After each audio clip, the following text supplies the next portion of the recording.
Peut-on être designer, designeuse et militant? Peut-on créer tout en déconstruisant les systèmes qui nous oppriment?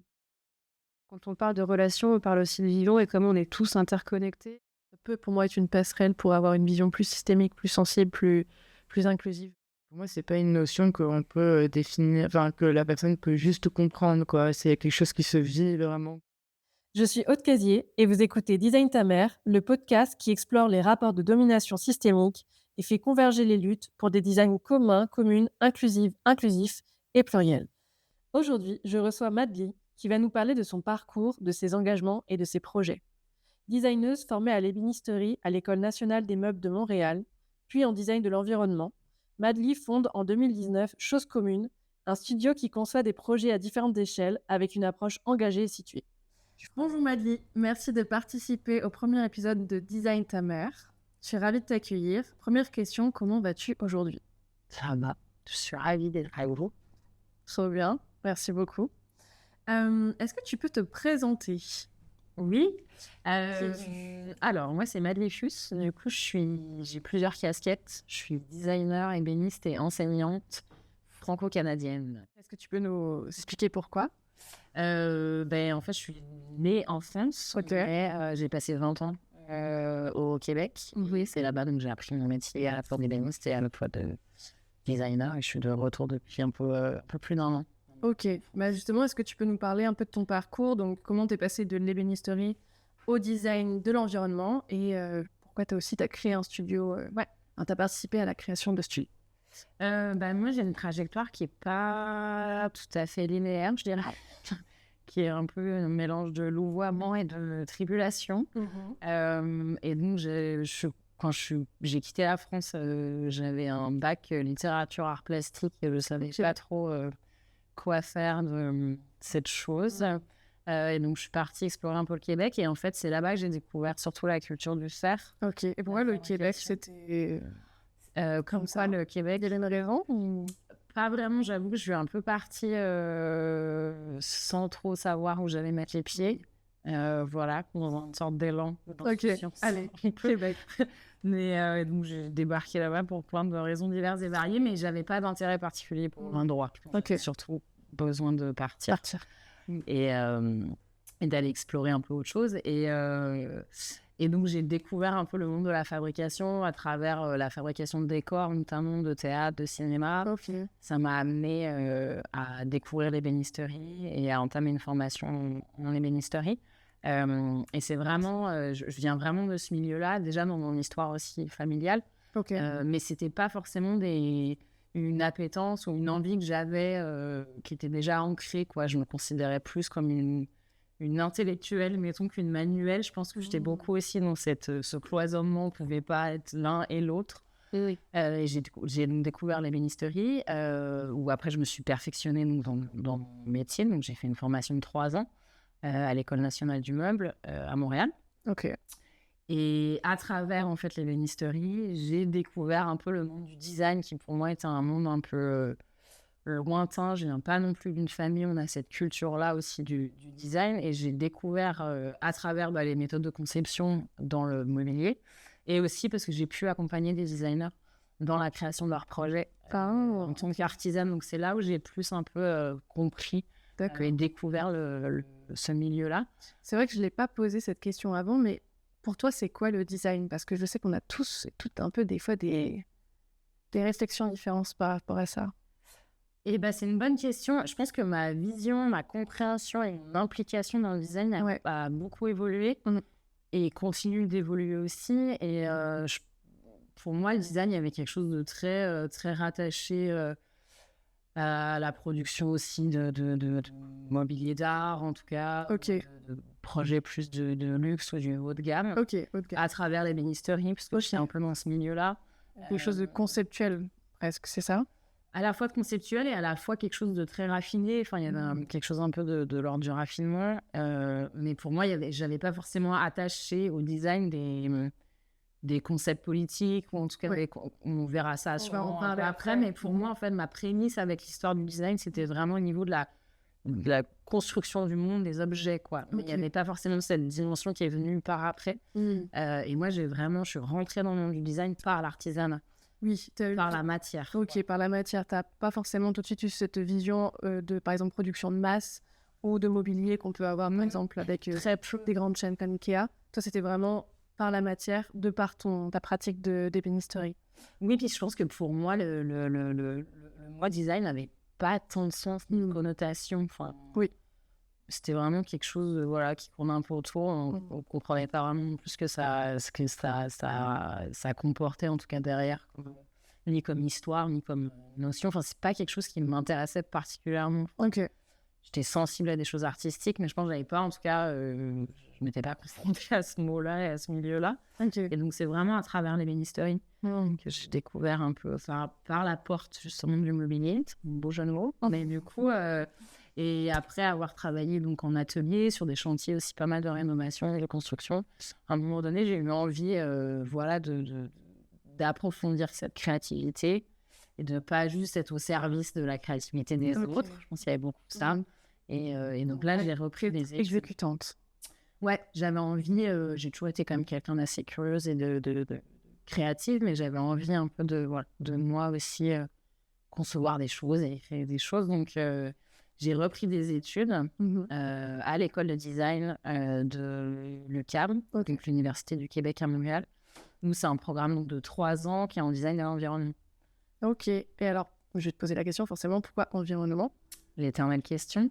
Et donc, le programme, en fait, moi, ce que j'aimais dans ce programme-là, en design de l'environnement, donc c'est pas environnement dans le sens d'écologie, c'est vraiment dans l'environnement humain, donc tout ce qui entoure, en fait, l'être humain. Donc, autant du graphisme, du vêtement, de la mode, de l'architecture, de l'urbanisme, etc. Donc, c'est un programme qui est, il y a plusieurs filières, mais design de l'environnement en tant que tel, ce qui est intéressant, c'est que c'est vraiment, on est des généralistes du design. Donc, il n'y a pas du tout cette posture de l'expert. On ne finit pas au bout de 3 ans en étant expert ou spécialiste d'un domaine en particulier dans le design. Donc, pendant 3 ans, on travaille autant sur des projets, des problématiques d'urbanisme, d'architecture, d'objets, de design intégré qui est un peu entre 2 échelles, avec un atelier multitechnique de fabrication. Donc, moi, il y avait aussi ce lien-là avec la matière qui était encore important pour moi, de sortir aussi juste de la matière bois, d'appréhender d'autres matériaux, mais de rester aussi un pied dans l'atelier, quoi, et de continuer à fabriquer des projets. Et donc, ça a été 3 années incroyables où là, j'ai vraiment découvert tout un monde que je ne connaissais pas. Et dans cette idée aussi de pas me spécialiser, quoi. OK. Ouais. Donc, c'est un peu... C'est là que j'ai vraiment un peu, découvert aussi l'ampleur, en fait, de côté tentaculaire du design qui finalement touche tout le monde, partout, tout le temps.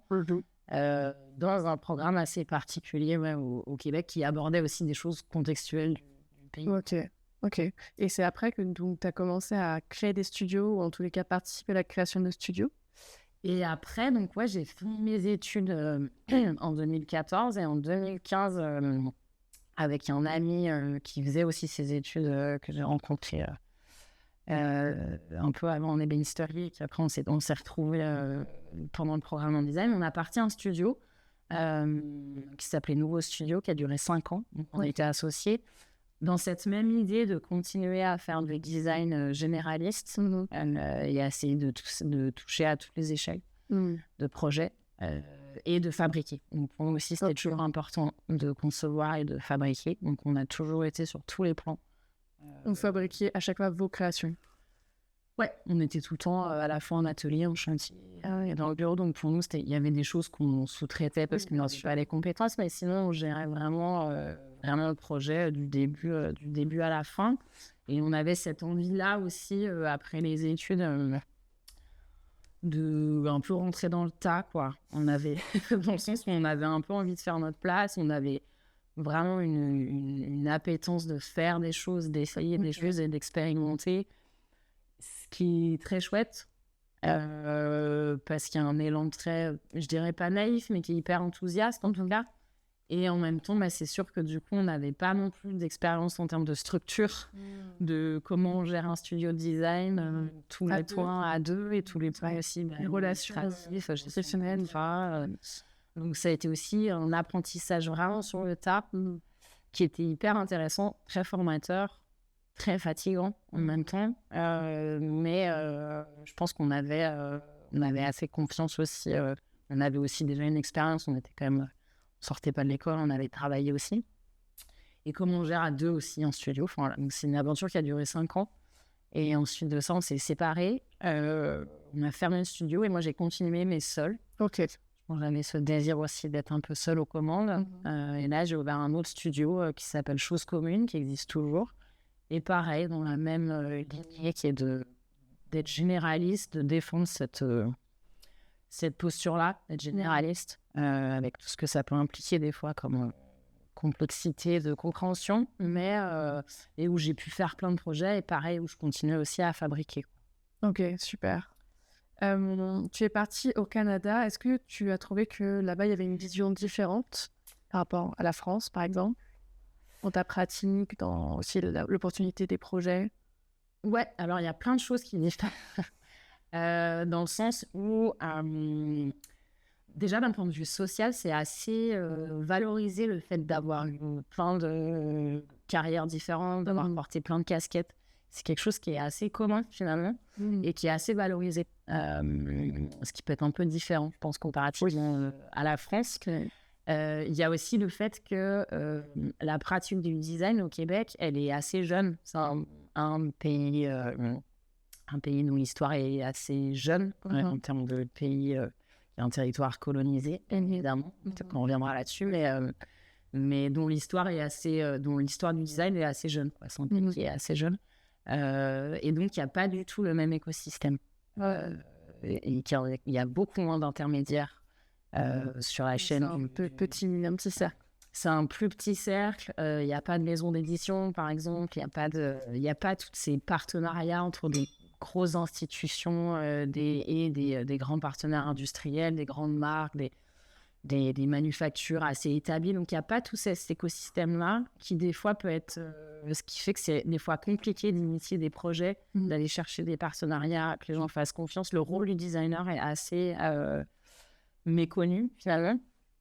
Mais par contre, ce qui est intéressant, c'est que du coup, ça offre une grande liberté. Il y a plein d'espaces à explorer, à occuper, et on fait quand même plus facilement confiance, je pense, à des jeunes. C'est aussi, je pense, historiquement, un pays qui est très porté sur l'entrepreneuriat, dans le côté très libéral, avec le bon côté qui fait qu'effectivement, c'est beaucoup plus facile de créer des projets, créer des entreprises. Le revers de la médaille étant qu'il y a moins de filets sociaux. Mais par contre, je pense qu'il y a vraiment ce truc qui est très encouragé, très mis de l'avant. Et donc, c'est une facilité, en tout cas, de faire des projets et de rapidement obtenir des partenariats avec des grosses institutions.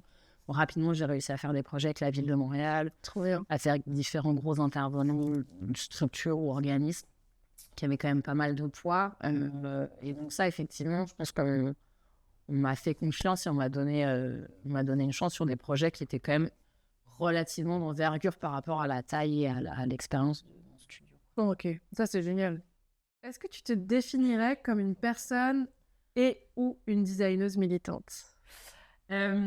Alors c'est très drôle comme question parce que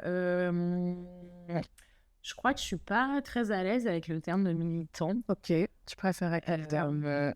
Mais j'ai pas tant de termes à proposer. En fait, je me perçois plus comme une personne politisée. Ok, j'aurais pu dire concernée ou engagée aussi. Mais là encore, on pourra revenir sur le terme engagé. Je pense que le militant, c'est que j'ai l'impression de ne pas forcément faire assez, peut-être pour mériter le titre. Mais politisé, oui. J'essaie de défendre des valeurs que j'ai à cœur, en tout cas le mieux possible. Mon parcours personnel et professionnel. Est-ce que tu veux nous en parler? De mes valeurs? Ouais. C'est sûr qu'après, j'ai des valeurs qui sont qu'on va souvent associer à ce qu'on appelle la gauche. Mais oui, c'est des valeurs qui sont empreintes de solidarité, d'humanisme. Mais qui sont en fait, qui sont moi des valeurs dans lesquelles j'ai grandi en fait. Donc c'est aussi, pour moi, c'est pas... Il y a quelque chose d'assez naturel, c'est vraiment ma base là où j'ai grandi, donc c'est des valeurs que j'ai très tôt intégrées et qu'on m'a inculquées. Donc, ils sont... Ouais, c'est valeurs d'accueil, de compréhension, d'empathie, ces valeurs-là, quoi, qui m'ont été transmises et de par mon histoire aussi familiale. Ok, super. Est-ce que tu peux nous dire un peu d'où vient ton intérêt pour les enjeux politiques et sociaux, la naissance justement de ta personnalité politisée? Ben, c'est très tôt, justement. Enfin, c'est vraiment... moi, il y a vraiment ce lien-là dans mon histoire familiale. J'ai vraiment grandi dans une famille relativement politisée qui nous ont transmis très tôt une conscience de classe, une conscience politique, des valeurs autour du travail, de l'accueil. J'ai une histoire aussi familiale qui est une histoire d'immigration, beaucoup. Donc, il vient aussi soulever toutes ces questions-là de culture multiple, de perte aussi de culture, la transmission des parcours aussi, de trajectoires de personnes immigrées. Donc, j'ai toujours brassé un peu j'ai grandi en tout cas dans cette espèce d'environnement-là, qui était quand même un environnement à la fois, je dirais, un peu décalé, dans une sorte de forme de vie assez collective, et en même temps dans une structure familiale assez traditionnelle, patriarcale. Voilà, mais... et donc après, et déconstruire et reconstruire aussi à l'âge adulte certaines choses, mais j'ai vraiment grandi dans... un environnement familial qui était très porté vers l'extérieur, vers l'aide, beaucoup, et des gens dans le quartier et dans des réseaux d'aide internationaux, etc., etc. Donc, très tôt, j'ai été confrontée en tout cas à ça. Et pour moi, c'est vraiment quelque chose qui fait partie de la manière dont je me suis construite, en tout cas, dans les codes aussi qu'on m'a transmis, quoi. Donc, il y a quelque chose, du coup, une filiation qui est plutôt naturelle.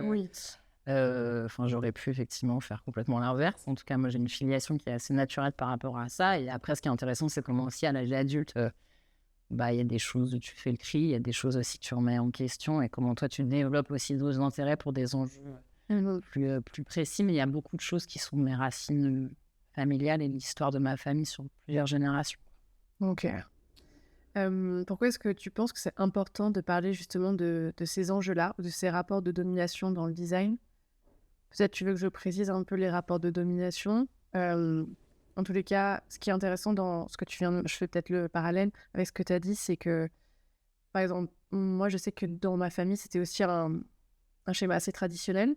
Donc, c'est un peu grâce aux enjeux autour du féminisme et de l'écoféminisme que je me suis rendu compte petit à petit que les rapports de domination, la hiérarchisation, ça se faisait à plein d'échelles différentes. Donc, il peut y avoir comme tu l'as dit, des dominations de classe, et il peut y avoir plein de types de domination. Tous ces enjeux, en fait, ils s'entrecroisent, et que une fois que tu commences à ouvrir les yeux sur un sujet, petit à petit, tu te rends compte qu'il y a plein d'endroits où il faut aller chercher et trouver des informations. Donc, par rapport à, on va dire, la connaissance que tu as eue dès ton enfance, et ensuite le fait d'aller venir chercher de l'information, est-ce que dès le début, tu as voulu impliquer ça dans ta pratique, ou ça s'est fait petit à petit? Mais après, pour moi, c'est ça qui est un peu compliqué un peu à formuler, dans le sens où, pour moi, en fait, ma pratique du design, elle n'est pas en dehors de ma personne, et elle n'est pas en dehors de ma construction de vie au quotidien. Et donc, il y a quand même une cohérence entre mon rapport aux autres et la manière dont je pratique le design. Alors, des fois, ça peut être vraiment dans des choses assez subtiles, hein, mais c'est pour ça que des fois, quand on parle de militance ou d'engagement, j'ai pas tant l'impression d'être une designer engagée ou militante, parce que ce terme-là, en fait, moi, je le trouve intéressant de le questionner. Par exemple, l'engagement qu'on peut mettre dans sa pratique, et personnelle ou professionnelle, c'est que, j'avais pris une note là-dessus sur... c'est Ferris Barka, qui est donc le cofondateur de Banlieue Climat, qui revenait là-dessus sur le terme d'engagé, où lui avait un problème avec ce terme-là, parce qu'il définissait que finalement, la norme, c'était de ne pas l'être. Et en fait, c'est ce que je trouve plutôt intéressant, c'est que moi, j'ai jamais vraiment réfléchi ou articulé ça, puisque c'était quelque chose que je porte et avec laquelle j'ai grandi. Et donc, pour moi, ça fait sens. Ça fait sens, du coup, de fonctionner, que ce soit avec les clients, que ce soit avec les collaborateurs, les collaboratrices, de fonctionner de la même manière que je fonctionne dans ma vie de tous les jours. Donc pour moi, il n'y a pas cette espèce de dichotomie un peu entre les deux. Donc j'ai jamais pensé que je faisais une pratique particulièrement engagée. Ou en tout cas, je me suis pas mis en tête de me dire c'est ce que je vais faire. Quoi. Ok. C'est juste que ça s'est fait d'une manière assez naturelle et affinitaire.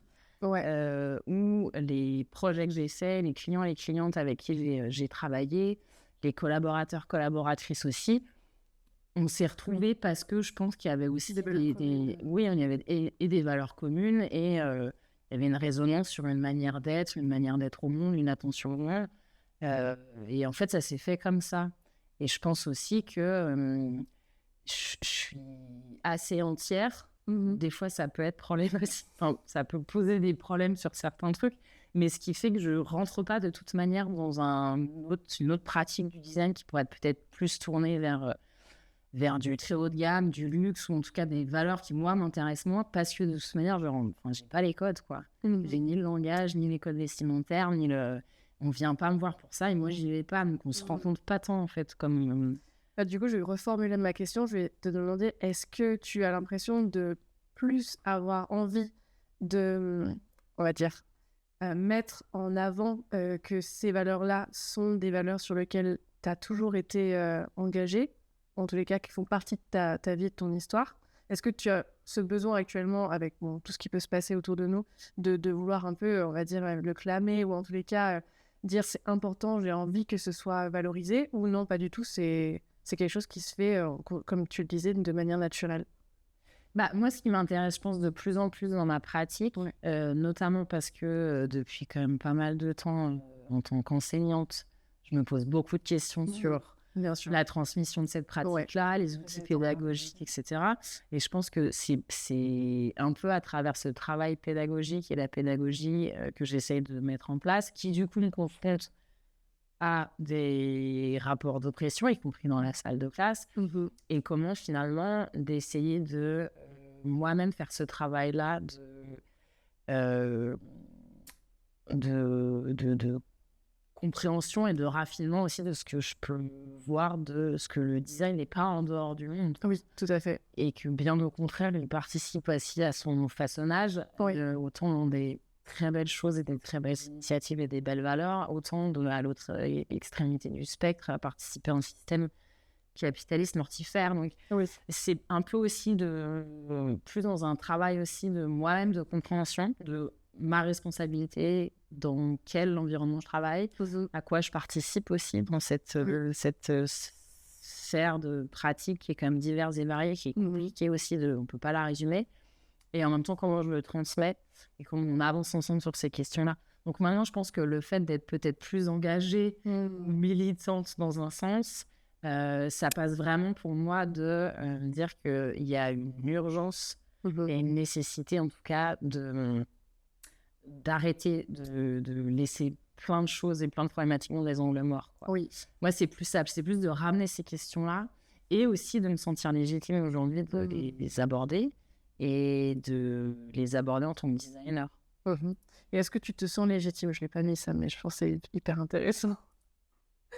Est-ce que je me sens légitime? Est-ce que tu te sens légitime, ou est-ce que tu trouves que c'est difficile de se sentir parfois légitime dans le cercle professionnel ou le cercle de l'enseignement, de parler de ces questions-là? Pas forcément par rapport à ta pratique, mais juste parce que c'est des questions qui peuvent être sensibles et qui peuvent toucher des personnes, dans le positif comme dans le négatif. Alors, je ne sais pas si du coup c'est le terme légitime. Je pense que je me sens légitime, je ne sais pas. Je pense que des fois, j'ai toujours un peu des doutes. Il y a des appréhensions aussi. La légitimité, pour moi, elle se porte plus sur le fait d'avoir l'impression de manquer de connaissances, manquer d'outils pour aborder ces questions-là, qui aussi... ils sont très peu, il n'y a pas grand-chose en design dans tous les cas. Il n'y a pas grand-chose, et je pense qu'après, c'est l'éternelle problématique de l'imposteur, parce qu'on n'a pas un langage universitaire. Voilà, et donc il est de revenir aussi sur l'expérience vécue. Et de sortir aussi de cette hiérarchisation des savoirs. Donc je pense que la légitimité, des fois, elle se porte plus par rapport à ça.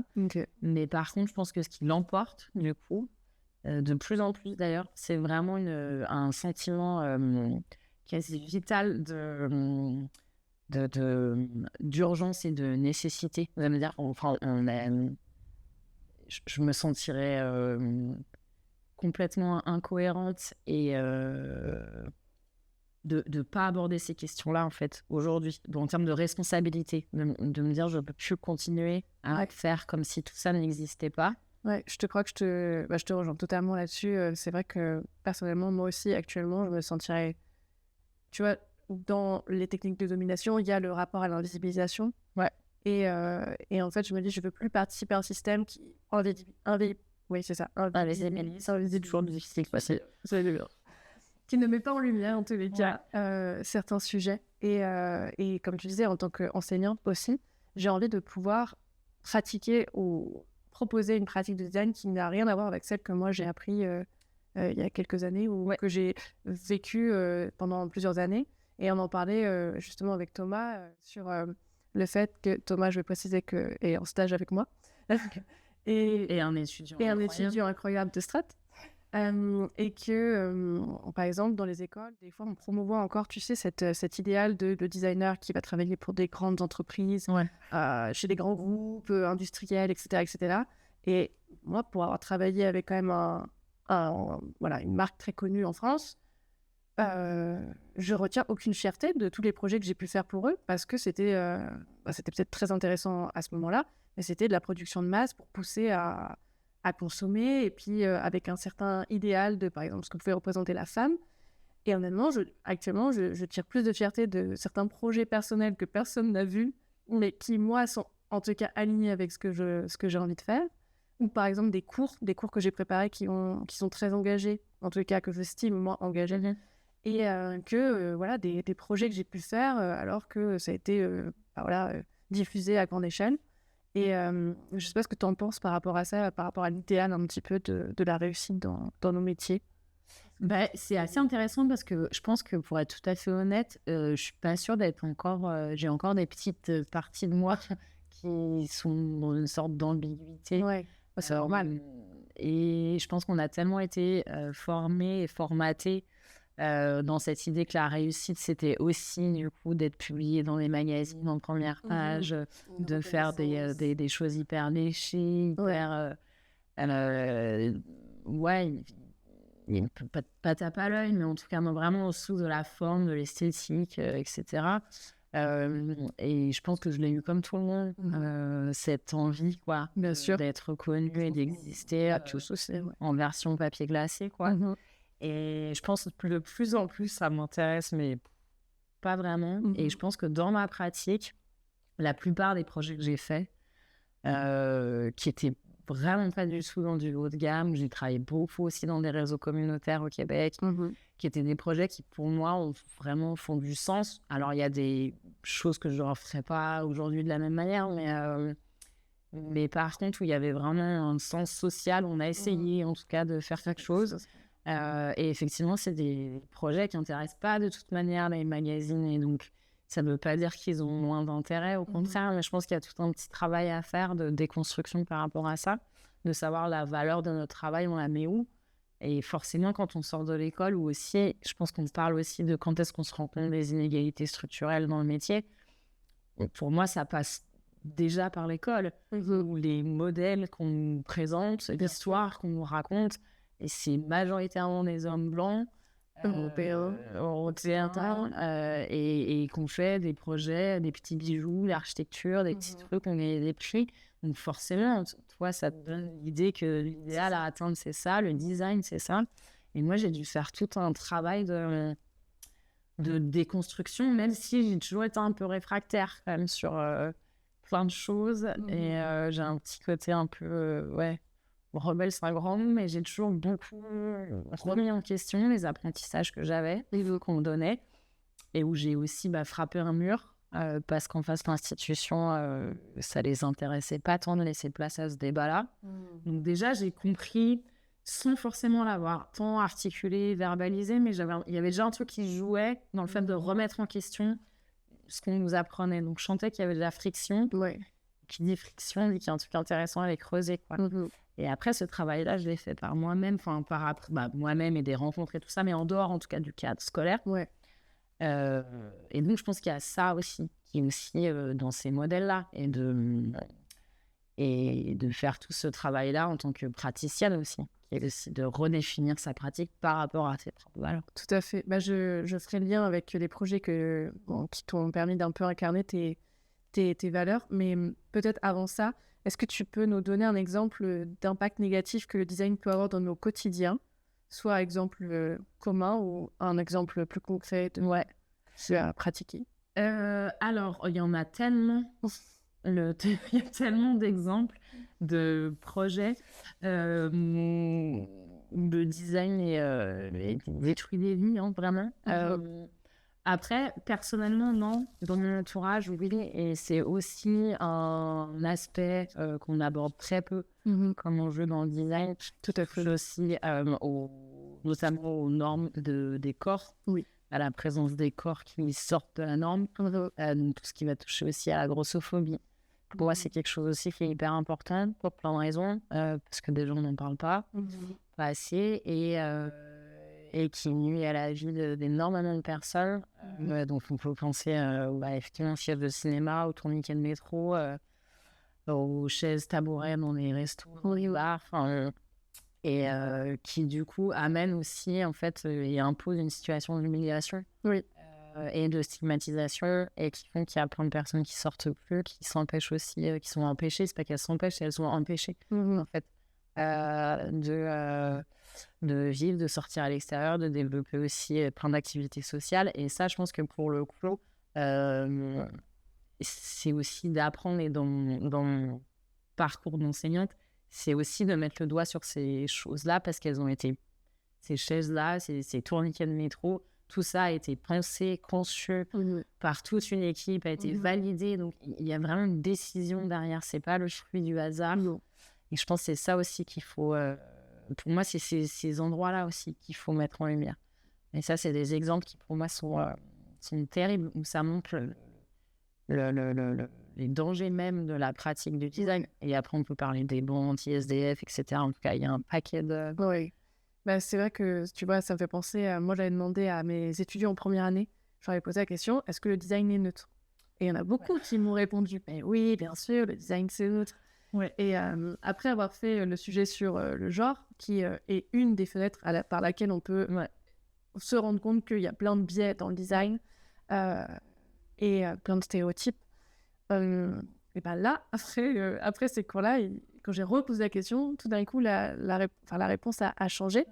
Mais c'est vrai que, comme tu dis, en fait, on nous propose des normes, mais ces normes, ce sont des constructions collectives qui, après, vont nous impacter individuellement. Et comme tu dis, qui peuvent entraîner de l'humiliation ou même des dangers. Par exemple, les objets qui sont censés être, ou les vêtements qui sont censés être unisexes, qui ne sont pas adaptés à la morphologie. Voilà, par exemple, dans... Oui, mais je pense que c'est intéressant de questionner. Qui dit norme, dit aussi, je pense, l'importance cruciale de questionner justement d'où elle vient, cette norme-là, elle sert qui. Effectivement, qui dit neutralité, à partir du moment où il y a neutralité, c'est qu'il y a la neutralité, elle sert un système. Tout à fait.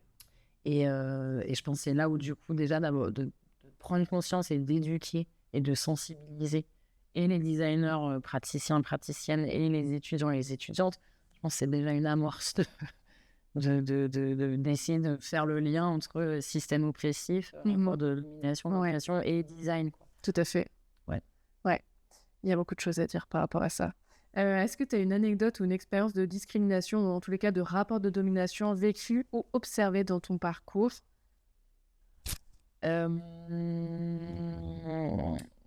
Dans mon parcours, dans un projet en particulier, dans ou moi, dans mon parcours? Ou dans ton parcours, ça c'est vraiment à toi de décider. Après, dans les rapports de domination, en tout cas d'oppression, le fait d'être une femme, bien évidemment, bien sûr. Si on se concentre sur la sphère professionnelle, une femme dans le milieu du design, ça reste quand même un milieu qui est majoritairement masculin.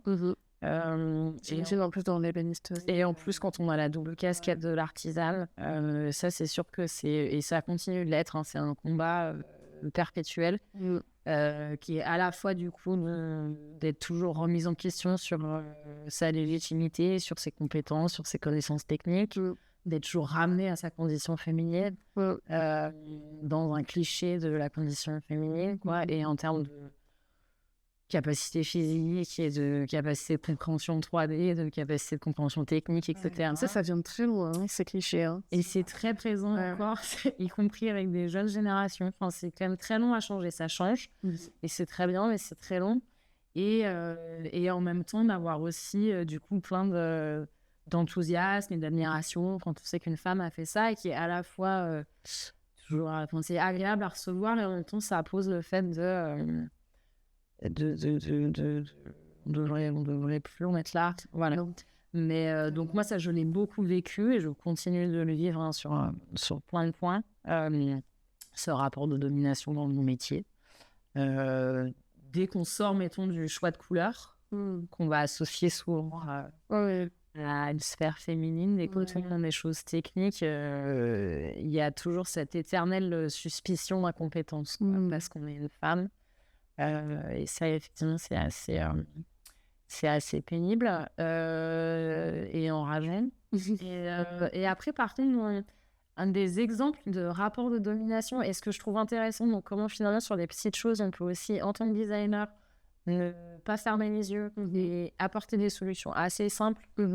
C'est une anecdote que j'aime bien raconter, mais moi j'ai beaucoup travaillé dans l'espace public à Montréal, et on avait fait une installation éphémère de quelques mois qui était assez énorme, donc, enfin une grosse installation au centre-ville de Montréal, et donc le mandat, il fallait aussi que ce soit une installation qui était éclairée la nuit. Donc on avait tout un système d'éclairage sur une place publique où il y avait une seule sortie électrique, quoi, et donc moi j'avais installé tout un système d'éclairage avec un minuteur, etc., pour que ça s'éclaire la nuit et tout. Et en fait, je suis revenue plusieurs fois sur le site, et on m'a dit mais ça marche pas, ça s'éclaire n'importe quand, la nuit c'est pas éclairé. Et donc les clients étaient pas très contents parce que voilà, le mandat était pas totalement rempli. Et en fait, je me suis rendu compte que la sortie électrique était aussi à côté de tentes de personnes sans abri qui du coup utilisaient la sortie électrique pour recharger leurs appareils la nuit, ce qui fait que du coup ça dérègle tout. Donc, quand j'en ai parlé aux clients et à la ville de Montréal en disant il y a un problème avec la sortie électrique, la première solution qui a été posée sur la table, c'était on clôture, on met un cadenas, on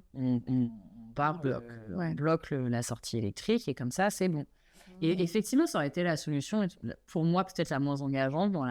Genre, j'avais rien à gérer. Et en même temps, justement, je suis comme, il y a peut-être un petit truc qui joue ici. Et donc, tout simplement, je suis allée acheter une multiprise. Tout le monde pouvait se brancher. Et en fait, ce qui est intéressant, au-delà de l'anecdote, c'est que du coup, les personnes qui vivaient là sont mises finalement à s'occuper de la structure. Et donc, quand je passais à me dire, OK, là, la minuterie, machin, là, on peut la rebrancher. Et c'est un petit exemple, mais c'est juste que du coup, des fois, on a le choix entre exclure et en fait, finalement, peut-être essayer de se rentrer autrement. On n'a pas réglé toutes les problématiques du monde, mais pour moi, ça, c'est un exemple, justement.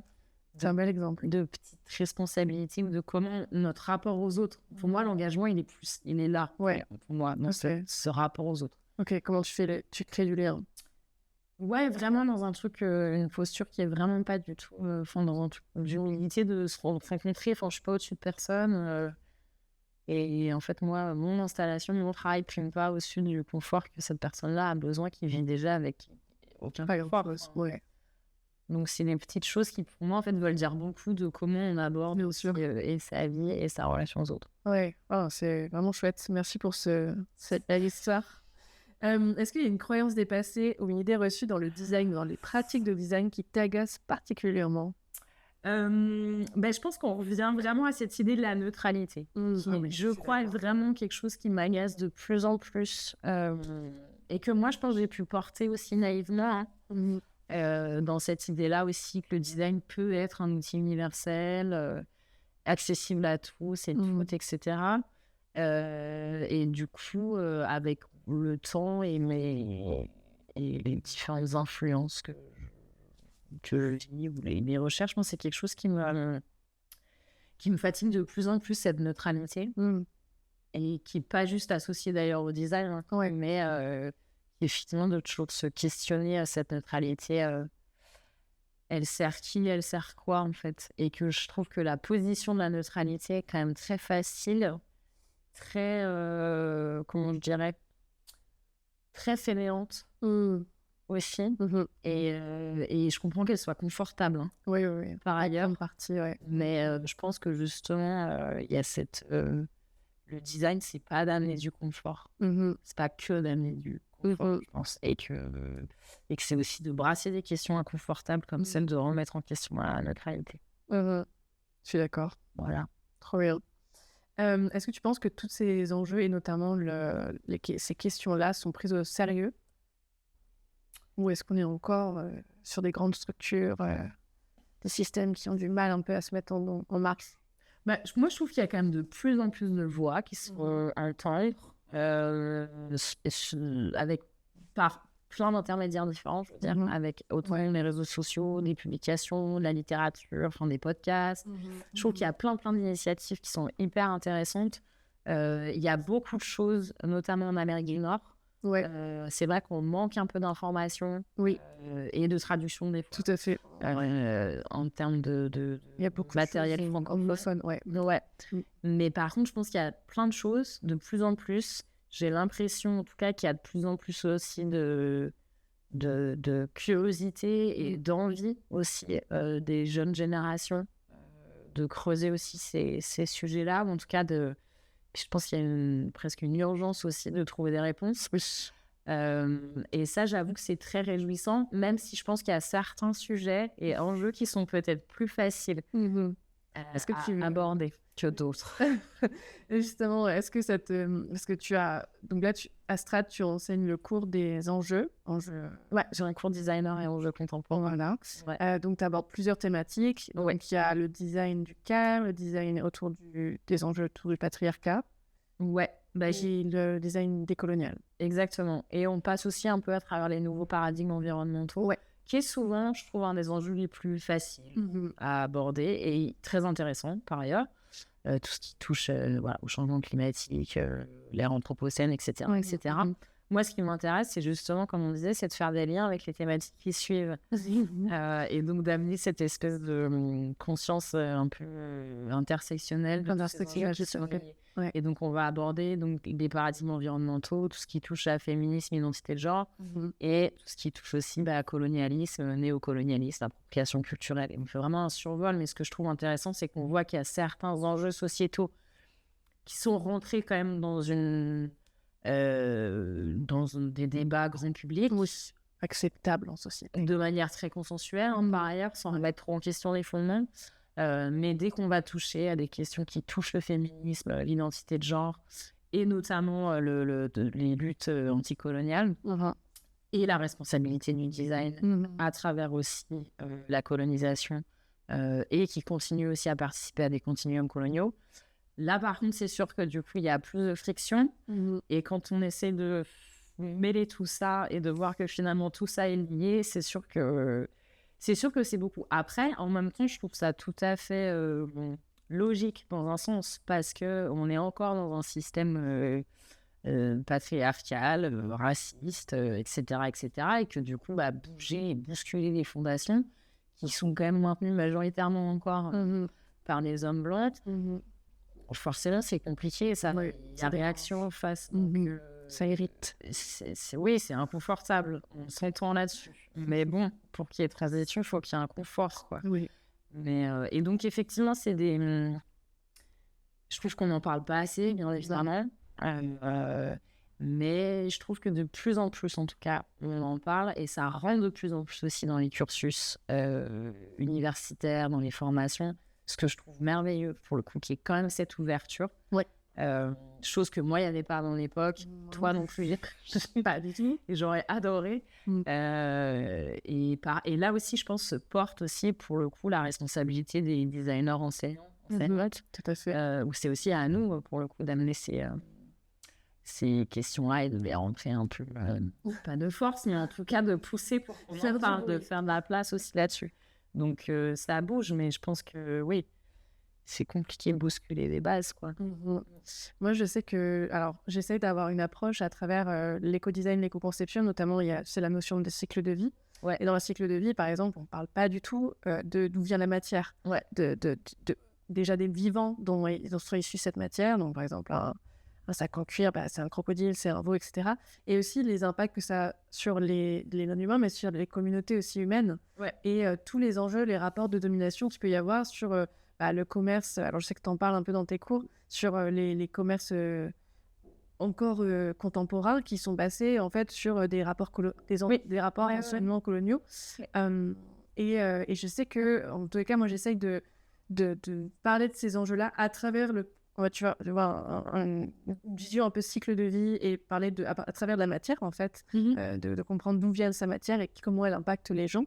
Toi, est-ce que tu as réussi à trouver un peu des axes ou des manières d'approcher ces sujets-là, ou est-ce que pour l'instant, tu essayes vraiment avec les étudiants d'avoir une compréhension globale, parce qu'il y a quand même encore beaucoup de lacunes sur ces réflexions-là, ou est-ce que tu essayes d'avoir des fois des approches un peu plus, on va dire, matière ou concrètes de par tu vois, de ta pratique? Tu parles dans l'enseignement? Donc, dans l'enseignement. Ouais. Dans l'enseignement, ce que je trouvais intéressant avec le cours que j'ai donné, qui est quand même un cours assez succinct, enfin, on survole ces thématiques, j'ai peu d'heures. Moi, je rêverais de donner ce cours sur un semestre au complet, d'aller vraiment plus profondément dans ces enjeux, parce que c'est compliqué d'aborder des sujets complexes. Tout à fait. Très peu de temps, forcément on fait des raccourcis, c'est complexe. Mais par contre, pour moi, c'est hyper important d'avoir à la fois une survol théorique un peu, en tout cas à la fois des termes, un peu de l'histoire de ces termes-là, de ces pratiques, de ces disciplines, et en même temps qu'ils soient illustrés par des projets contemporains. Donc j'ai vraiment essayé d'illustrer pour déjà montrer le potentiel de ces enjeux-là et d'essayer de déconstruire aussi l'idée que ces enjeux-là sont un frein à la créativité, et que de rajouter aussi ça dans la charte de travail, c'est brimer la créativité, brimer l'ego, c'est compliqué, on n'y arrivera pas. Alors qu'en fait, j'espère en tout cas avoir montré des projets qui du coup étaient des projets qui n'étaient pas dénués de créativité, au contraire. Mais en fait, on déplace aussi l'intérêt de la créativité, à quoi elle sert. Donc, de vraiment, et que ce soit aussi bien des projets d'identité, d'interaction, que des projets d'architecture, d'objets. Donc, j'essayais vraiment d'aller creuser assez large pour montrer aussi déjà à quel point ces enjeux-là, ils sont partout dans toutes les pratiques du design, qu'elles soient matérielles ou immatérielles, par exemple, et numériques et technologiques. Donc, ça, je trouvais ça intéressant d'illustrer aussi le propos et de montrer aussi qu'en fait, finalement, ces questions-là, il y a vraiment des gens qui les ont pris à bras-le-corps et qui travaillent avec ça. Donc, c'est pas, on n'est pas complètement dans les patates parce qu'on a décidé d'aborder ces sujets-là, au contraire. Non, il y a des gens qui se battent pour en tout cas, qui militent et qui luttent pour ces enjeux-là depuis des années et des années. Et moi, ce que je trouve intéressant, c'est qu'il y a plein de manières de le faire. Oui. Donc, et il y a aussi, j'essaie de montrer aussi pas mal de projets où il y a beaucoup d'humour, par exemple.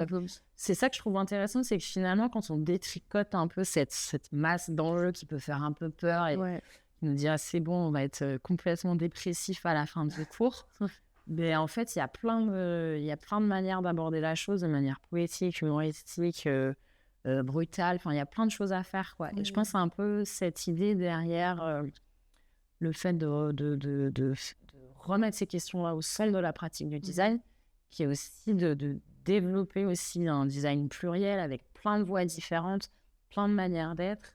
Et justement, je pense que c'est par là aussi qu'on va essayer un peu d'éclater aussi les codes et d'enterrer une fois pour toutes les grands modèles qui sont pour le coup assez...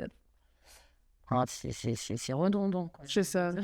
Mais c'est fou parce qu'on retrouve toujours les mêmes arguments de on va plus pouvoir rien dire, on va plus pouvoir rien faire, alors que, comme tu l'as dit, moi je trouve que c'est des sources de créativité infinies, et j'ai l'impression que quand même quand tu es designer, tu as une appétence pour le fait de sortir du cadre et en tous les cas d'essayer de voir différemment, et je pense, alors après voilà, ça dépend de chacun sa posture, de son expérience, mais moi je sais que ça me challenge et ça me plaît tu vois, d'essayer de voir différemment, de voir à travers on va dire des lunettes, et je trouve ça fou, et j'ai vraiment cette sensation quand même que c'est c'est vraiment une posture déjà de privilégier et aussi une posture de je m'assois sur des privilèges et ces privilèges me conviennent bien. Et du coup, c'est ça qui fait que je n'ai pas envie d'aller voir plus loin. Et j'ai du mal un peu à comprendre des fois comment, par exemple, en tant que créatif, tu peux avoir... Ça te donne pas des sources d'inspiration et ça te motive pas un petit peu à aller chercher autrement, ou en tout cas réfléchir autrement. Est-ce que toi, c'est des choses qui, pareil, te paraissent un peu incompréhensibles ou non, tu peux... J'essaye, T'essayes. pratique Ouais. l'empathie, de comprendre.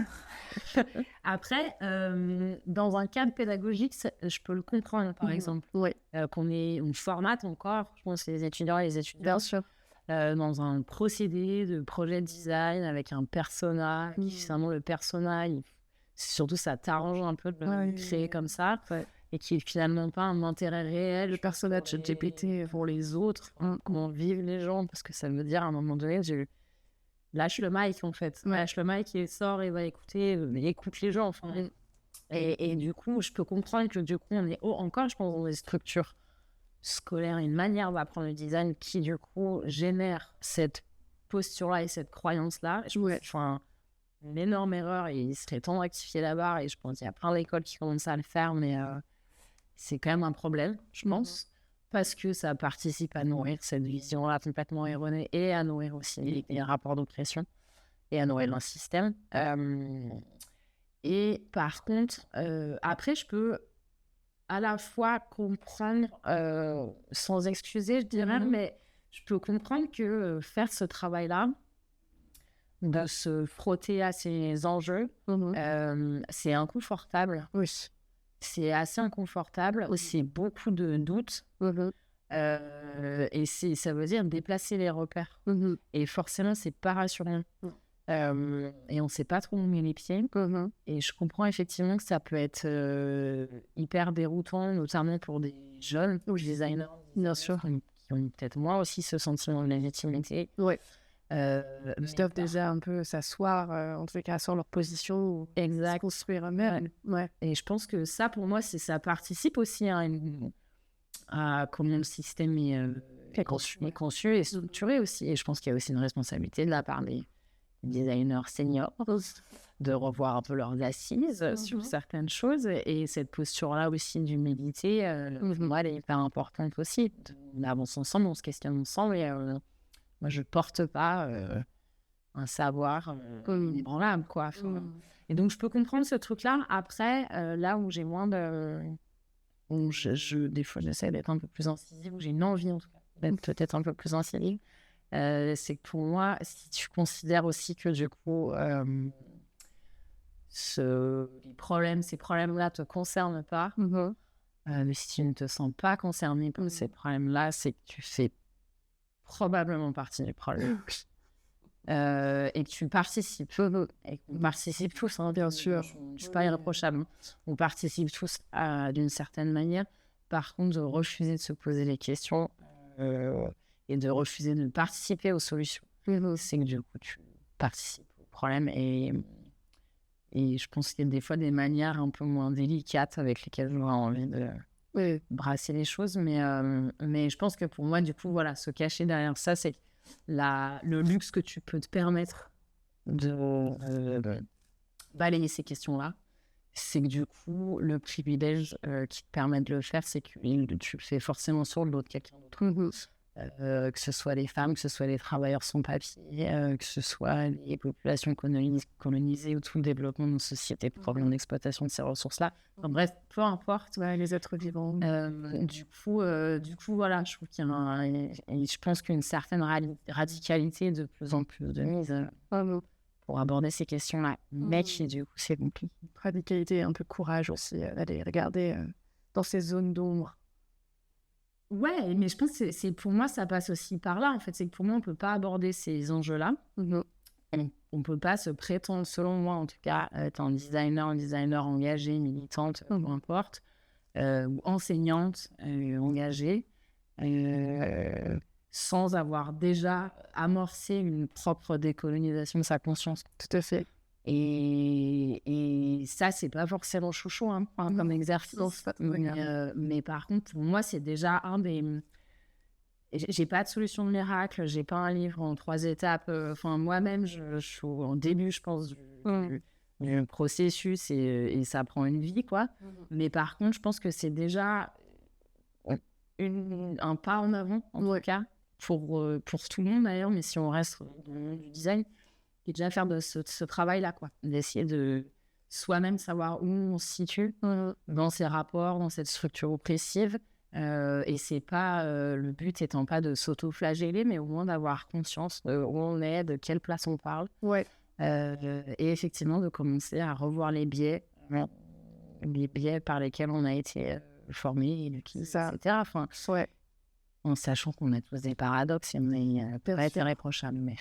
Mais c'est intéressant ce que tu dis et ça me fait penser à une petite anecdote personnelle où de temps en temps je parlais un peu de l'histoire du design.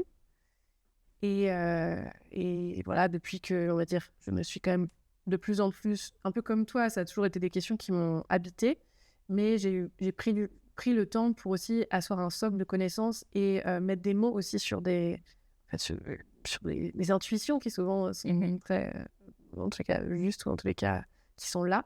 Et donc de conscientiser aussi et de commencer à interroger ma pratique, de comment j'avais pratiqué, comment aussi l'enseignement, moi, ça m'a vraiment fait réfléchir sur mais qu'est-ce que j'ai envie de transmettre et comment j'ai envie d'imaginer les métiers de demain. Et donc, par exemple, quand je parlais de l'histoire du design industriel notamment, je parlais d'histoire occidentale. Et tu vois, c'est des petits mots comme ça où en fait, petit à petit, par exemple, maintenant, j'utilise le mot utilisatrice quand je parle dans mes cours. Voilà, des petites notions de vocabulaire mais que je trouve qu'ils peuvent être des fois importantes. Et je sais que le mot utilisatrice, des fois, peut gêner certains étudiants ou certaines personnes. Mais pour moi, c'est vraiment un petit acte de... Tu vois, là, il y a quelque chose qui est important de noter. Mais après, moi, des fois, j'essaye, des fois, j'ai du mal. Des fois, je zappe et puis genre... c'est pas facile. Le masculin m'emporte, toujours bien présent, quoi. Mais par contre, ce que je trouve intéressant, parce que pour moi, les mots sont hyper importants. Et les mots, l'utilisation de certains mots vont pas forcément réparer, mais rétablir. Et moi, il y a vraiment cette idée aussi de rétablir certaines vérités, rétablir aussi justement des voix, une histoire qui a été silenciée, invisibilisée, marginalisée, etc. Et donc, je pense que c'est aussi c'est des petites choses, mais c'est beaucoup, en fait. Et même des fois, tu vois, juste ça, il y a réaction.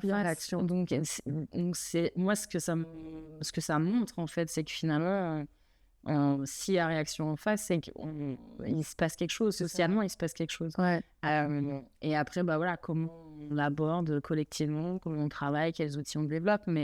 Mais ça veut dire que c'est vivant, quoi. Sinon, ce sera un non-sujet. Là, pour le coup, c'est un vrai sujet, vu les réactions qu'il y a en face. Et c'est ça qui est intéressant et qui, parfois aussi, peut être fatigant. Enfin, de se confronter aussi à ces questions-là, où pour soi, on se dit on devrait déjà être à l'étape d'après, où il y a encore plein de choses à faire. Mais moi, je trouve que tu parlais de l'histoire du design, mais il y a ça aussi. Enfin, comment on la raconte, qu'est-ce qu'on met de l'avant. Enfin, tu vois, quand finalement, moi, l'histoire du design qu'on enseignait, et celle que moi j'enseigne aujourd'hui, c'est pas du tout la même, quoi. Mais par contre, moi j'ai dû bosser à essayer de creuser, à me rendre compte que finalement, il y avait une autre histoire, il y avait plein d'autres histoires derrière l'histoire officielle. Et là, je pense qu'on peut parler d'un engagement qui est un engagement dans ta pratique, qui est aussi ce que ça demande comme travail d'aller chercher, parce que c'est du travail. C'est beaucoup de travail, c'est beaucoup d'efforts et en même temps c'est hyper gratifiant parce que justement tu fais des liens sur tous ces rapports-là aussi, d'oppression, tu te rends compte que les choses sont pas cloisonnées les unes les autres, au contraire, et que t'es pas seul à être sensible à ces questions-là, et que je pense plus c'est une sorte d'archipélisation un peu des luttes, quoi, et qu'à un moment donné tu te rends compte qu'il y a ça fait du bien de déconstruire aussi moi cette idée que j'avais, et je pense qu'on m'avait mise, que on pouvait pas faire de politique en faisant du design, tu vois.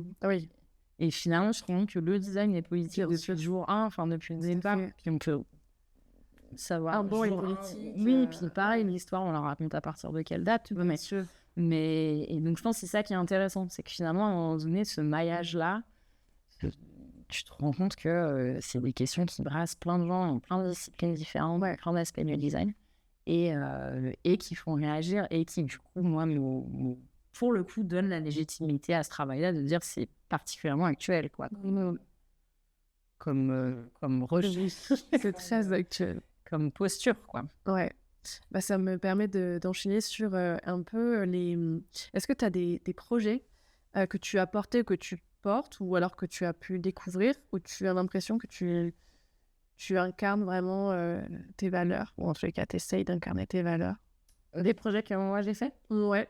Ou que tu as pu voir aussi, tu peux voir. Si tu as des... ce serait intéressant d'avoir aussi peut-être des projets...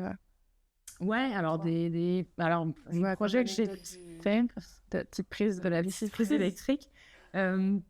Des projets que j'ai faits, après, comme je te disais, j'ai beaucoup bossé avec des organismes communautaires, notamment avec la Corporation des marchés publics. Ok.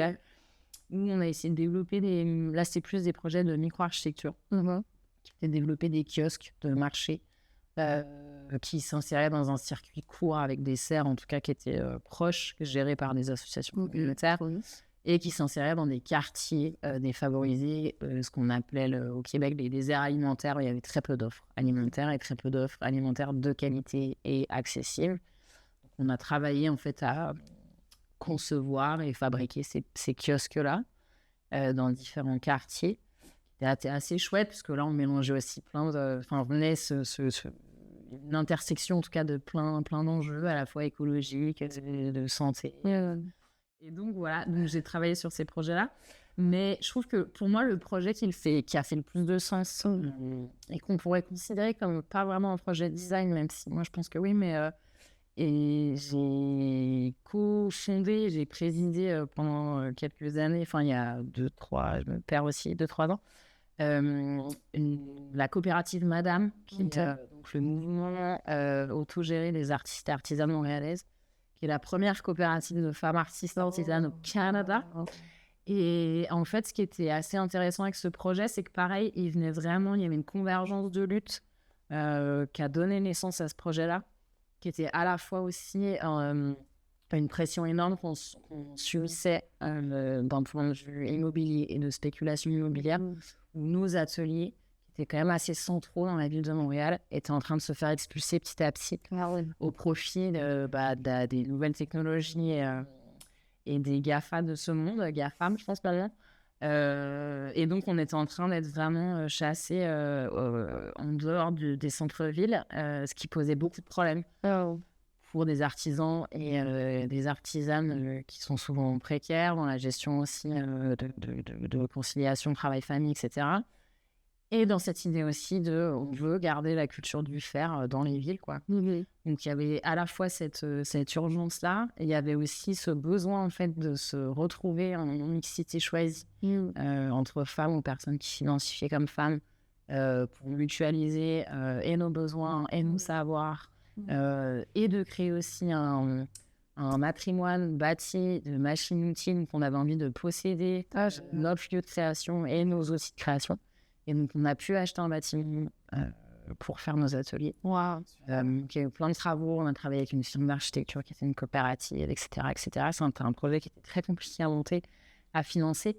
Et la ville de Montréal y a cru. Enfin, voilà, donc, il y avait aussi des initiatives politiques municipales et nationales, d'ailleurs, parce qu'on était plein au financement. Mais ce que je trouve intéressant, c'est là où, pour moi, du coup, le design, c'est pas juste un projet. C'est aussi tout l'écosystème que ça prend autour, bien sûr. Le lieu dans lequel on crée, avec qui on crée. Et finalement, les rapports aussi qu'on essaye de construire autrement que dans une vision hyper verticale, hiérarchique, de rapport de domination. Ça n'enlève pas les problématiques de rapport de pouvoir. Bien sûr. Mais par contre, on essaye de créer un lieu collectif où on vit et où on crée autrement. Et pour moi, ça, c'était un peu un projet qui faisait du sens parce que j'arrivais à mettre dans un même lieu des envies, des aspirations politiques et en même temps ma profession, quoi. Et ça, pour moi, c'est un projet qui, je trouvais intéressant, qui est aussi pas juste de parler du projet de conception, de création, mais aussi du projet. C'est un super exemple. Comment on travaille ensemble. C'est un collectif qui existe toujours. Et elle existe toujours, moi j'y suis plus, mais par contre, elles sont toujours là, elles travaillent fort, le projet est terminé, elles ont un super bâtiment, elles sont à pleine capacité, elles ont recruté des nouvelles membres, Génial. et c'est très chouette, allez les voir. Ouais, oui, Voilà. avec plaisir. Justement, c'est intéressant que tu parles des publics et en tout cas de l'écosystème. Parce que je voulais te poser une question sur les publics et les partenaires avec qui tu travailles. Euh, Est-ce que justement des structures comme les coopératives, tu penses que c'est... Parce que moi, par exemple, je suis dans une coopérative. Est-ce que tu penses que c'est des structures qui peuvent nous permettre justement de travailler différemment, en tout cas de penser les rapports de travail, même si, encore une fois, ça dépend, bien sûr, il peut toujours y avoir des relations conflictuelles, parce que voilà, le milieu professionnel n'est pas toujours facile de par des contraintes. Est-ce qu'il y a des structures que toi, tu apprécies spécifiquement ou des publics Alors moi, après, j'avoue que j'ai vraiment plus une expérience au Québec. Ça fait pas si longtemps que ça que je suis entrée en France, donc je suis encore en train d'essayer de comprendre l'écosystème français, comment ça marche, le monde du design, etc. Mais par contre, pareil, moi, de mon histoire familiale, mon père avait une coopérative, enfin, avec plusieurs pères de coopératives de bâtiments, etc. Enfin, pour moi, c'est quelque chose d'assez logique, presque un peu comme structure de comment fonctionner. Et j'avais cette envie, du coup, dans le projet de coopérative de femmes, justement, d'être dans cette idée du collectif. Et moi, par contre, je suis persuadée, effectivement, qu'il y a une force dans le collectif qui est incroyable. C'est compliqué à gérer des fois, ça arrive à l'humain, bien sûr. Mais par contre, pour moi, on a tout à y gagner, quoi. Ne serait-ce qu'en termes d'entraide, de support, d'échange, et aussi en termes de force. Oui, j'ai trouvé ça hyper intéressant et très fort, justement, quand tu as parlé de matrimoine, mot qu'on emploie assez peu, malheureusement. Et je trouve ça très beau de se dire que grâce à ce collectif, il y a un matrimoine de disponible et quelque chose de concret. Parce qu'on parle souvent des collectifs dans le partage des connaissances et c'est important d'être en lien avec les autres, mais dans la réalité matérielle des choses, d'avoir vraiment un matrimoine disponible, je trouve que c'est assez peu, enfin je le vois assez peu en tous les cas comme initiative. Ouais, puis pour nous, si on revient sur cette idée du matrimoine, ce qui était hyper important dans ce projet-là aussi, c'est que du coup, il y avait à la fois la dimension immobilière qui était en achetant un bâtiment. En achetant un bâtiment sur la coopérative qui achète ce bâtiment, ça faisait en sorte déjà qu'on enlevait en fait un bâtiment de la spéculation immobilière parce qu'on ne peut pas revendre le bâtiment. Donc personne ne peut revendre ce bâtiment-là pour faire de l'argent. Et donc ça, c'était un moyen aussi d'enlever, d'extraire en tout cas ce bâtiment-là et donc de permettre aussi de pouvoir le léguer à des générations futures. Donc il y avait vraiment aussi d'incarner dans quelque chose de bâti qui était hyper fort, qui était à la fois de lutter aussi sur une spéculation capitaliste qui questionne aussi le fait d'avoir droit à un atelier, d'avoir droit à un logement dans des villes qui sont de plus en plus pressurisées, et en même temps d'avoir un lieu incarné, d'incarner cette lutte-là féministe, anticolonialiste, etc., dans un vrai lieu qui brasse plein d'histoires et qui, j'espère en tout cas, va continuer à exister. Donc, et du coup, je trouve que c'est intéressant parce que sans justement ce pouvoir-là du collectif, sans la coopérative, on n'aurait jamais pu acheter. Tout à fait. Personne n'avait d'argent. Et ça, on a pu le faire qu'à travers ce biais-là. Et d'où, je pense, l'importance de se regrouper, quoi. Tu parlais tout à l'heure de convergence des luttes qu'on utilise beaucoup aussi dans les milieux militants. Et que je trouve très juste. Et moi, depuis que j'ai, on va dire, entamé mon cheminement personnel, mais aussi, on va dire, plus assumé, notamment dans le professionnel, j'ai l'impression que inconsciemment, je me suis aussi beaucoup entourée de personnes. Déjà, peut-être, il y a ce côté faire force, enfin, en tout cas, faire groupe pour avoir plus de force et d'entraide. Mais aussi, j'ai l'impression que si tu vas dans une réflexion de transition, et notamment d'inclusivité, peut-être qu'on va en parler, tu peux pas ne pas faire avec les autres ou ne pas penser les autres en tous les cas. Et donc, bien sûr, il y a des fois où tu peux pas toujours tout faire avec tout le monde, mais je trouve ça assez intéressant de voir comment, je sais pas si c'est quelque chose que tu partages, mais comment forcément quand tu commences à t'interroger sur ces questions-là, tu vas avoir peut-être des fois envie de faire des liens et il y a des liens qui vont se créer naturellement de par Je trouve que du coup, le cœur un peu de j'ai cette espèce de regroupement un peu affinitaire. Et moi, j'ai quand même eu la chance depuis toujours, dans mon travail, d'avoir ces liens-là un peu affinitaires qui se sont faits de manière assez organique. Vous allez un peu des rencontres et c'est ça que je trouve intéressant finalement, sans l'avoir tant formalisé, quoi, où je te rends compte que finalement tout fait un peu du sens. Et je pense ce que ça montre aussi, c'est qu'on est plein à avoir besoin du fait de se regrouper. Et ce qui est plutôt chouette, tu vois.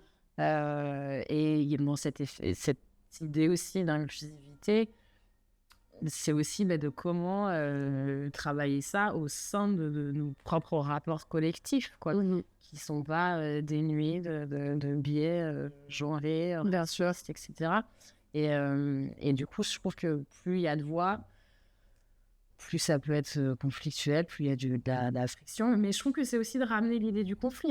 Pour moi, le conflit est nécessaire, le conflit est sain et compliqué à gérer. Il est compliqué, mais il doit être là. Mais il doit être là. Et pour moi, il ne peut pas y avoir cette idée de l'inclusivité sans conflit, sans friction, sans...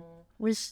C'est sain. Et en même temps, je pense que d'éviter le conflit, c'est aussi de retenir une espèce de neutralité un peu bien pensante, avec des mots galvaudés qui finalement n'apprennent pas vraiment le problème à la racine, quoi. Oui, parce que être en conflit, c'est aussi communiquer, pas toujours de la meilleure manière, mais en tous les cas, c'est être dans un échange et pas dans un évitement.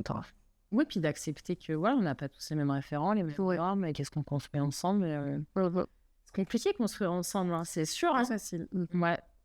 Mais c'est une belle aventure, je trouve. Il faut aussi savoir se préserver un peu là-dedans, mais par contre, c'est des moments qui sont, pour moi, dans mon travail, ça a souvent été les moments les plus satisfaisants. J'avais pas préparé cette question, mais du coup, j'ai envie de te la poser. Comment est-ce que tu fais pour te préserver, toi? Je sais pas, je peux donner la version officielle ou la version officieuse. Comment tu fais pour préserver ta santé mentale et physique? Elle a pris très cher, ma santé mentale, pour être tout à fait honnête.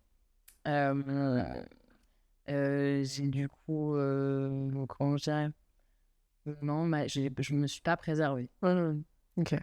Du tout. J'ai pas un instinct de préservation très développé. J'essaye, j'apprends. Ça fait partie des choses que j'apprends, ce qui est assez compliqué. Je suis pas très bonne, on n'a pas besoin d'être bon ou pas bon, mais j'ai pas tant les outils, j'ai pas une construction familiale amenée à considérer ça, cette importance de la préservation. J'ai pas de morale à donner, je peux pas faire la morale à personne sur ce sujet-là. Et je pense que par contre, pour le coup, c'est un vrai débat aussi. Et c'est un vrai sujet, je pense, à ramener, comment on se préserve, la charge mentale aussi que ça implique, le collectif. Et en même temps, là, on dérive peut-être un peu, mais je pense que c'est un excellent sujet qu'on devrait rajouter, le design de la santé mentale.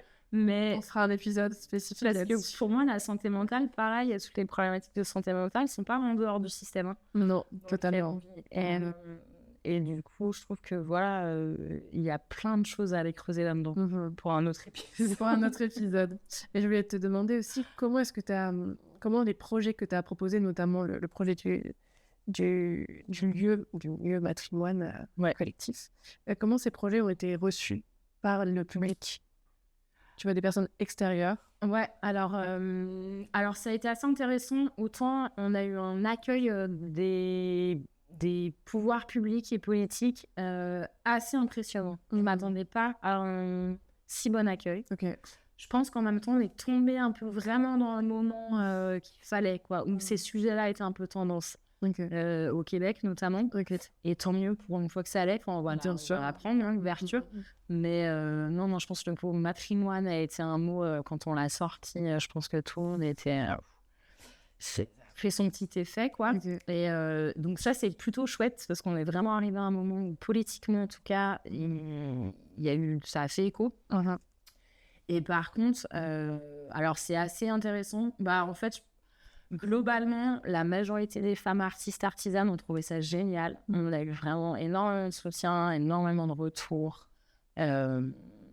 On a essayé aussi de transmettre. Moi, j'ai fait des conférences, j'ai participé aussi à différents ateliers, de donner le peu d'informations qu'on avait réussi un peu à construire sur comment on fait pour monter un autre projet comme ça. Parce que l'idée, c'est que nous, ce qu'on voulait, c'est que justement, il puisse y avoir archipélisation et qu'on s'aime et qu'il y en ait plein partout. Donc ça a été très... vraiment, il y a eu énormément d'émotions. Les femmes étaient très touchées. Et nous aussi. Enfin, c'est une sorte de mini-utopie un peu réalisée. Il y a eu plein d'hommes, qui nous ont supportés. Heureusement, il y en a. On a eu beaucoup de réactions. Oui. Ouais, quand même. Des réactions, comment je dirais, poliment, un peu ras des pâquerettes, quoi. Mais sur... vraiment dans un sentiment un peu d'agression, quoi. Non. Ah oui. Ouais. Et si nous, on va faire pareil, alors. Et donc, c'est là que tu peux leur expliquer que le monde est déjà vache. Oui. Mais qu'ils pouvaient nous laisser cette petite portion, même si on a bien l'ambition d'en prendre plus. Mais, donc ça a été, voilà, je dirais globalement au Québec. Et je pense que ça aurait été en France, ça aurait été complètement différent, pour le coup. Je pense qu'on n'aurait pas eu de financement, on n'aurait pas eu non plus l'exposition médiatique qu'on a eue. Et ça, je pense que le Québec, pour le coup, sur ces questions-là, socialement, est un poil plus avancé. Je ne dis pas qu'il n'y a pas de problème. Mais tu ne sais pas s'il y a d'autres initiatives comme celle-là. On en a cherché, on n'en a pas trouvé. Ok. Ouais. Ok. Et surtout sur une initiative qui se revendiquait quand même ouvertement féministe, mixte, qui inclut aussi les femmes trans. Et ça, je pense qu'en France, ce serait pas passé. Malheureusement. Mais ça a été quand même... voilà, on a eu aussi des réactions. On s'attendait à en avoir, on les a eu. Ok, mais dans l'ensemble, ça a été plutôt positif. Ouais, non, pour les personnes concernées, pour les autres. Non, ça a été très, très positif et je pense que ça a donné aussi envie à plein d'autres collectifs de faire... Et on a été en lien avec plein d'autres collectifs qui n'étaient pas forcément des collectifs en mixité. Mais il y a aussi, on s'est inséré dans un autre réseau qui était hyper intéressant. Ok, justement, en parlant de collectifs, quelles sont les personnes ou les collectifs qui t'inspirent dans ton engagement? Alors, j'avais fait une liste parce que je ne voulais pas oublier les choses. Tu veux sortir cette liste? Je sors ma petite liste dans les personnes qui m'inspirent. Dans les collectifs, après, moi, il y a plein de collectifs qui sont plus des collectifs politiques, quoi. Mais là, c'est vraiment toi, tes inspirations. Hein. Ouais, tu peux nous donner ce que tu veux. Il y a plein de choses, mais si j'essaie quand même, j'ai essayé de recentrer quand même sur des trucs de design.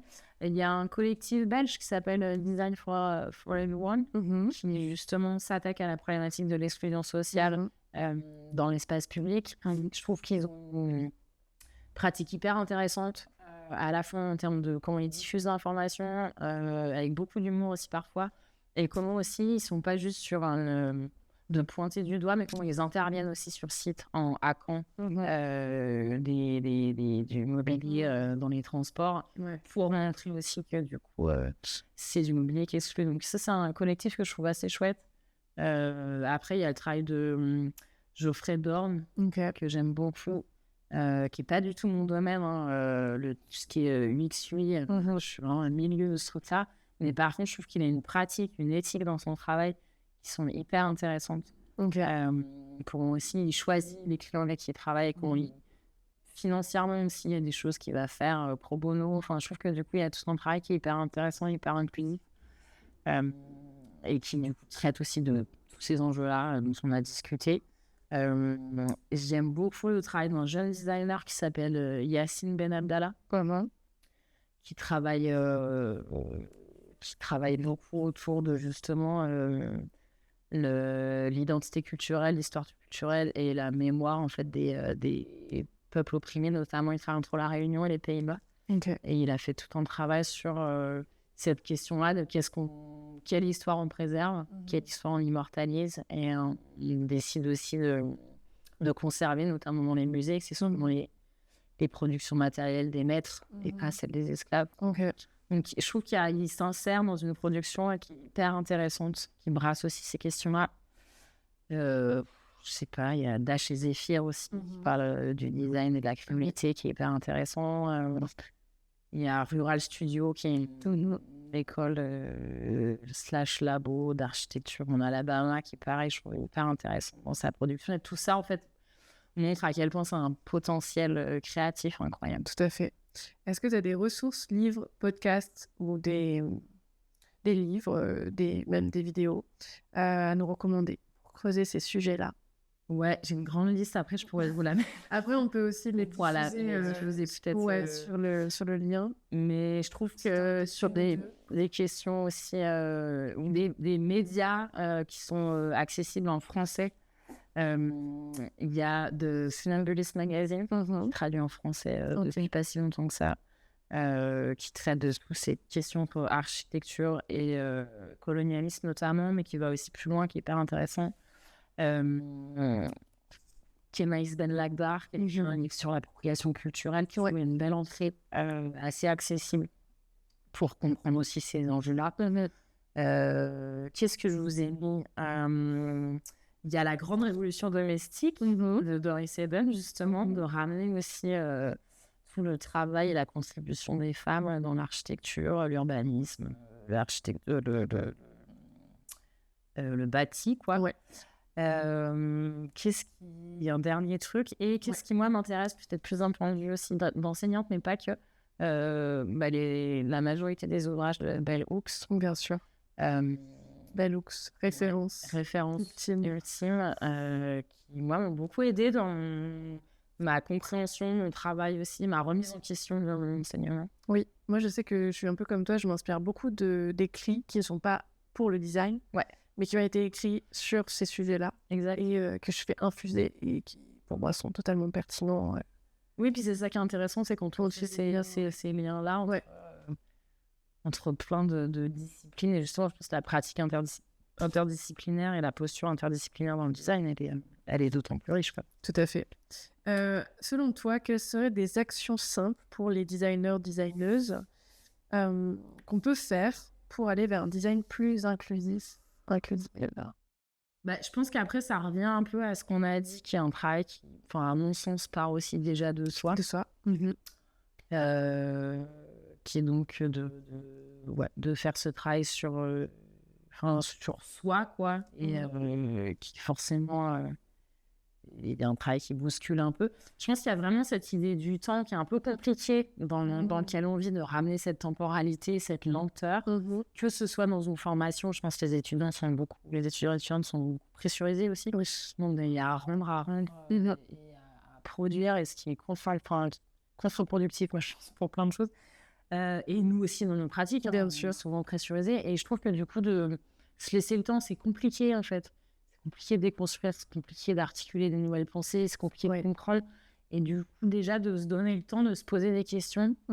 Qui est un luxe, parfois. Et qui ne devrait pas l'être, quoi. Et en même temps, il y a aussi une responsabilité, je pense, de se confronter, parce que qui dit questionner dit aussi ouvrir la porte à de l'inconnu, à des choses qui nous contrôleront moins, à des choses qui vont être inconfortables, à des soubresauts un peu de fondation qui nous brassent, quoi.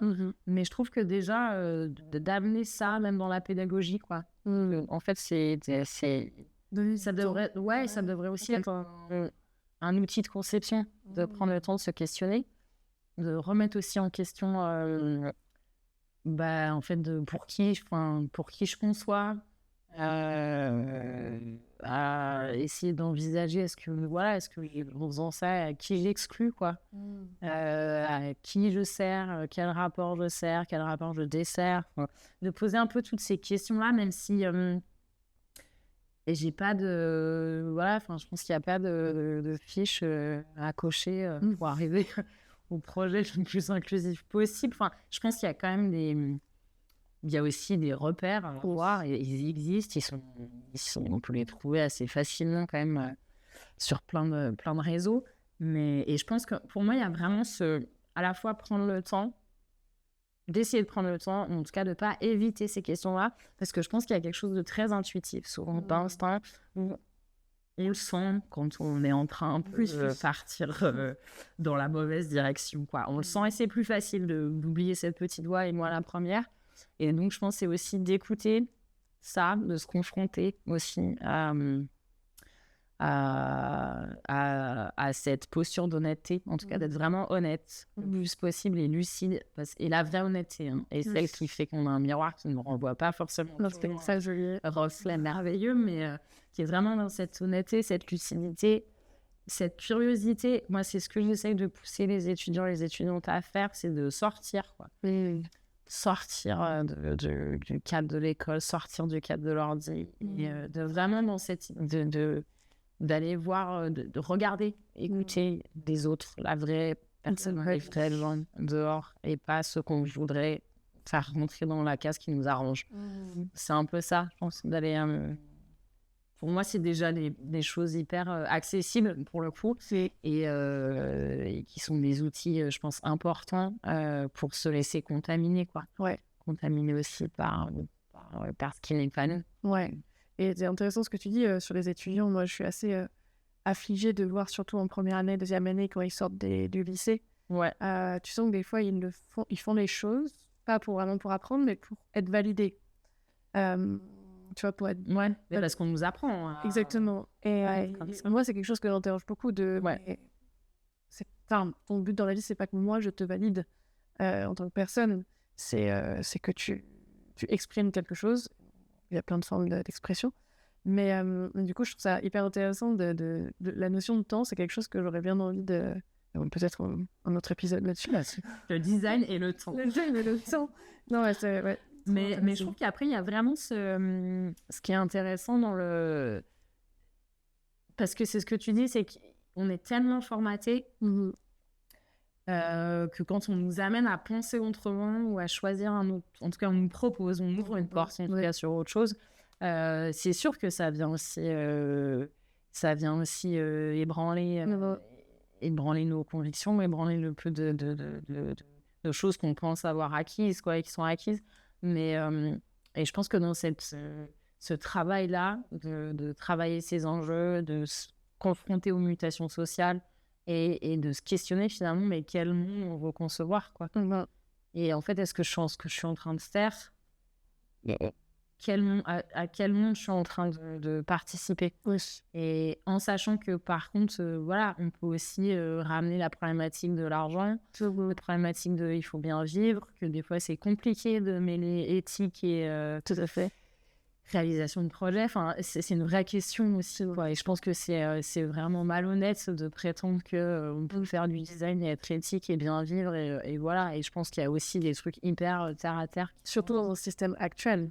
Oui, qui est dans le système où on a besoin d'argent, dans le système capitaliste, et qui sont les mandataires. Et donc voilà, donc je pense qu'il y a...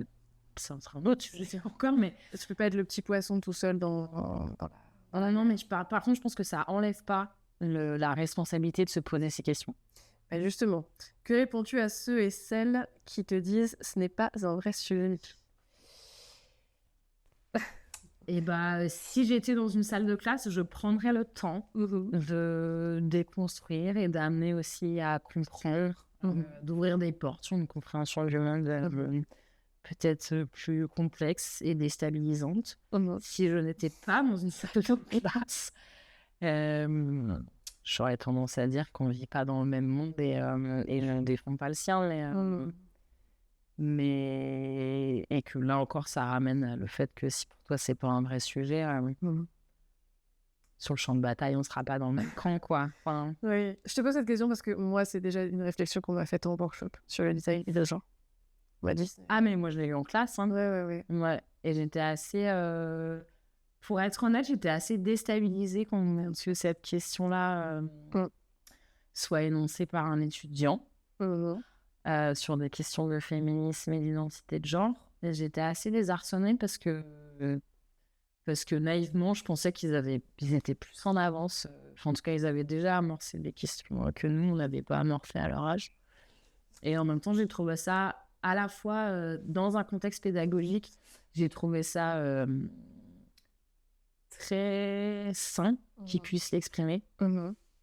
Parce que je trouve que la classe, elle est là aussi pour... Bien sûr.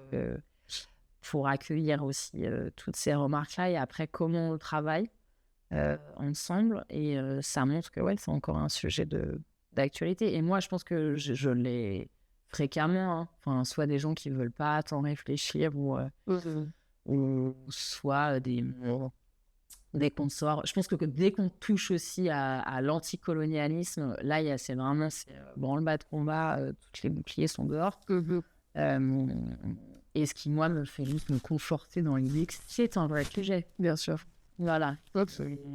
Et après, je pense en fait, ce qui est compliqué, je trouve que j'ai pas la réponse, c'est que à la fois, j'ai une posture de pédagogue, à la fois, des fois, j'aimerais ça ne pas l'avoir avec certaines personnes et de me dire que là où je peux peut-être me préserver, c'est que du coup, de garder mon énergie dans un certain cadre et effectivement de refuser certaines discussions dans d'autres.